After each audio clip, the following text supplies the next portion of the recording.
দেখুন আজকে আমি বানাবো ডিম পোস্ত। দেখি কি কিনে আমি ডিম পোস্তর জন্য নিয়ে নিয়েছি পেঁয়াজ কুচি, টমেটো কুচি, কাঁচা লঙ্কা, পরিমাণ মতো লবণ, হলুদ আর চিনি, আর লাগবে আমার পোস্ত বাটা, আর লাগবে যেটা ডিমটাকে সেদ্ধ করে নিয়েছি, সেদ্ধ করে ছাল ছাড়িয়ে নিয়েছি। এবার গ্যাসের মধ্যে কড়াই বসিয়ে দিয়ে দিয়েছি। এবার তার মধ্যে দিয়ে দেবো সরষের তেল পরিমাণ মতো। সরষের তেলের মধ্যে দিয়ে দেবো পরিমাণ মতো হলুদ গুঁড়ো, সামান্য একটু লবণ। এবার দিয়ে দেবো তেলের মধ্যে ডিমগুলোকে ভালোভাবে ভেজে নেব।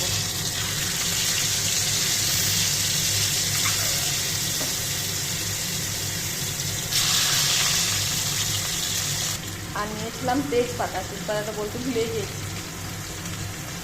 এবার ডিমগুলো ভালোভাবে ভেজে নেবো, যাতে না ভেজে দেয়।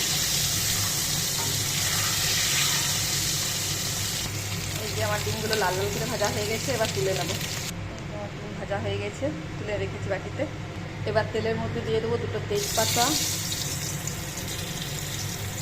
পরিমাণ মতো কেটে রাখা পেঁয়াজ ওই তেলের মধ্যে দিয়ে দিলাম। আমার যেহেতু তেলটা বেঁচে ছিল তাই আমি আর তেল দিই। পেঁয়াজটাকে লাল লাল করে ভেজে নেবো। ভেজে নেওয়ার পর দিয়ে দেবো টমেটোগুলো। এবার আমি দিয়ে দেবো টমেটো কুচি।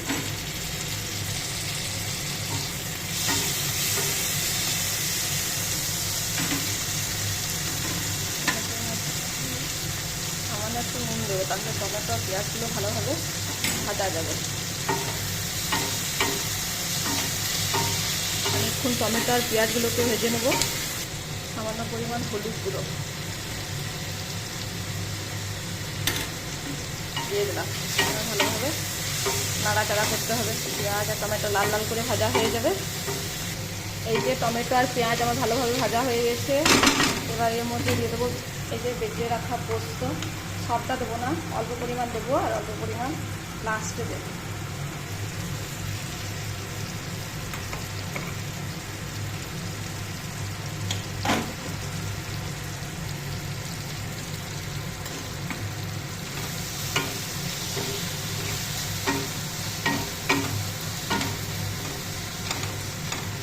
এবার ভালোভাবে কষিয়ে নিতে হবে পোস্ত, টমেটো, পেঁয়াজ ভালোভাবে নাড়াচাড়া করে তেল ছেড়ে এলে তখন একটু দিয়ে দেবো জল। আমার কষানো হচ্ছে।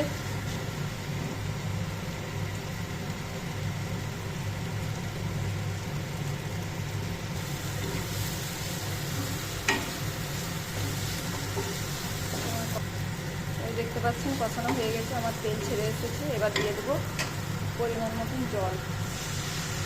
আপনারা চাইলে গরম জলও অ্যাড করতে পারেন, আমি ঠান্ডা জলই দিয়ে দিলাম। নাড়তে হবে ভালোভাবে।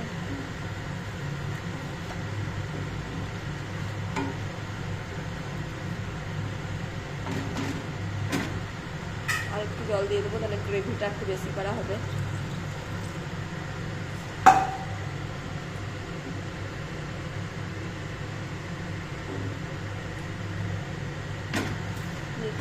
জল, এবার একটু মিষ্টি, পরিমাণ মতো চিনি অ্যাড করলাম। আপনারা চাইলে নাও করতে পারেন,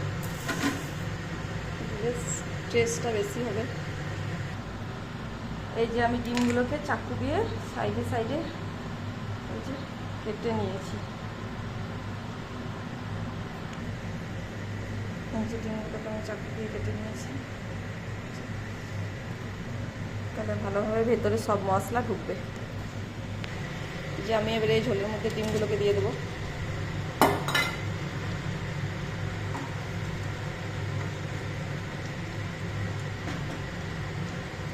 এই যে অর্ধেকটা পোস্ত বাটা ছিল, এই পোস্ত বাটাটা এর মধ্যে দিয়ে দেবো।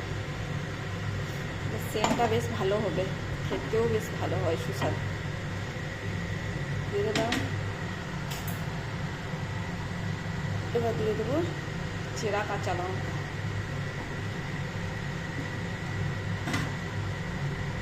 এবারে এর মধ্যে দিয়ে দেবো সামান্য পরিমাণ কাঁচা সরষের তেল।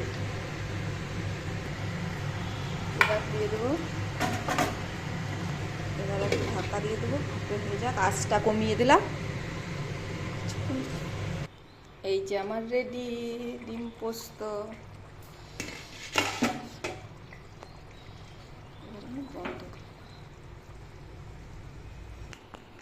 এই যে আমার ডিম পোস্ত রেডি। কত সুন্দর লাগে দেখতে, তাই না? খেতেও কিন্তু সুন্দর হয়।